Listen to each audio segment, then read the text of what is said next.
Hi, welcome to review the dilution calculation.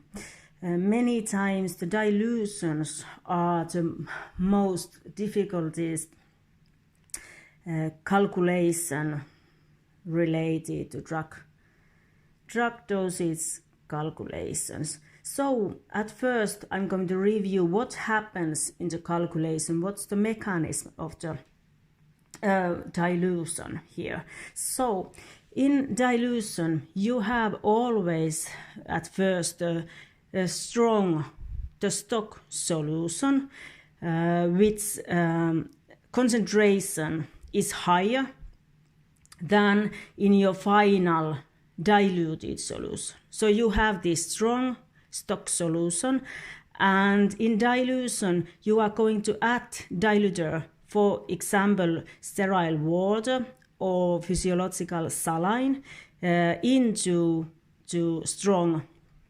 solution. And what you get after adding the diluter, you get the final solution, which is called diluted solution. And here you can see that I have described active substance, the molecules with these white stars here, and you can see that there is certain amount of the active substance molecules, so the drug molecules inside the stock solution. And you can also see that there is the same amount of these molecules in the final diluted solution. So the amount of the active substance molecules, it doesn't change while you are doing the dilution here, but only the concentration, it comes lower, but the volume here, it comes bigger here. That's what happened in dilution. So you have the strong solution and you add diluter into the strong solution and you get the final solution which is ready for administration for your patient here. And this concentration of the diluted solution, it's lower than in the strong solution, but the volume of the diluted solution, it's higher than in the beginning. And you might remember these dilution formulas here which we are going to use. There are different formulas and you can calculate these dilution solutions with different ways. For me, I think that this formula is the simplest formula, easiest one. So what is said in here, that we always checked certain factors in these dilution calculations here, so the volume of the strong solution and the concentration of the strong solution. These are the factors we are looking at. And then we have the same factors here, so the volume and the concentration related to this final diluted solution also. And if you remember the dose formula here, because this is quite common formula we usually use generally in drug calculations here. In here we have three different factors. So the amount of active substance, the concentration and the dose volume here. And the meaning of this dose formula is that always while you have calculated the drug calculation here, so from the calculation, from the text, you can check and you can receive two factors, and the third one is the unknown, the asked one.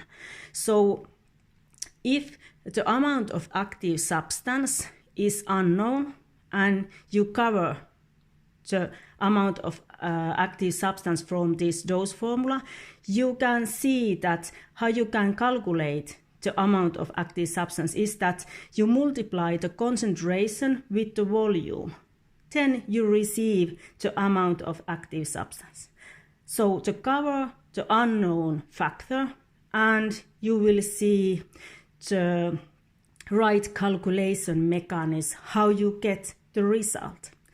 And like you can see here that if I cover the amount of active substance, the concentration multiplied by the volume is the amount of active substance.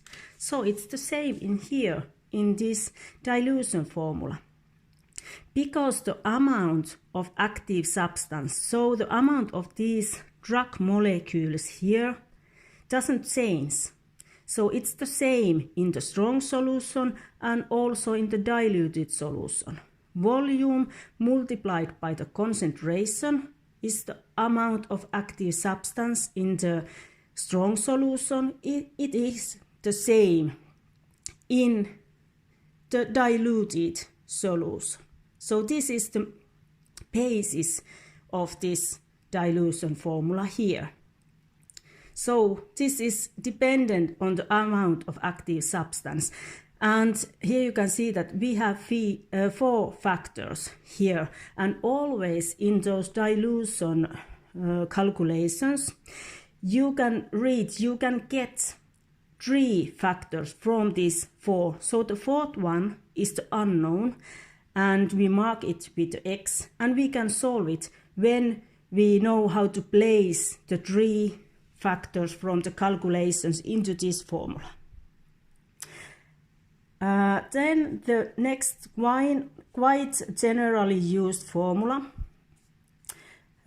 also is this one, and this is based on reverse proportion here.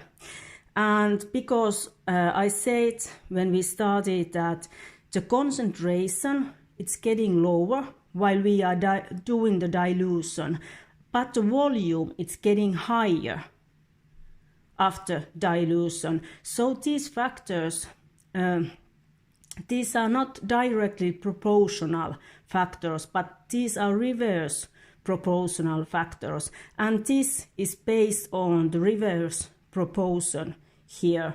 Usually if you use the proportion, so you set so that there is in this certain line the volume, for instance, the beginning solution and the concentration of the beginning, and then the other information is in the second line here. But because these factors, these are reverse proportional, you need to change the factors here like it's done in this dilution formula. So this is based on the reverse proportion. These are very common and used dilution formulas. But if you don't want to use certain formulas here, this one, you can also calculate the dilution calculation using this kind of chart here. And here it's also said that beginning is this the information related to strong solution, and the end one is the end situation where we have the final diluted solution. And what are the factors we are going to look are the same. Always in dilutions we are going to see and check the volume and the concentration. And when in calculation you receive from these 4 factors, you will know the 3 one. It's said in the calculation. And the meaning of the chart here, that when you know from, for instance, from this line, the volume and the concentration, you can calculate the amount of active substance by multiplication. So you multiply the volume by the concentration, and then you receive the amount of active substance. And it can also check from those formula.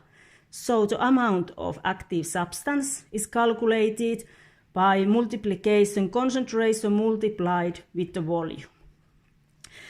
And then you get, if you know these factors here, with multiplication, you receive the amount of active substance. And you remember that the amount of active substance in the, for instance, in this case, in the final volume, it is the same as in the beginning, because the amount of active substance never changes. It's the same among the strong solution and diluted one. Then you can place the amount of active substance also here, and then you can continue to calculate the unknown factor here using the dose formula. But I'm going to use also, I'm going to show you the use of this chart also for in my next example. You can calculate with me with the next video one dilution calculation, and we are going to use these formulas and this chart, and you are going to see the mechanism here.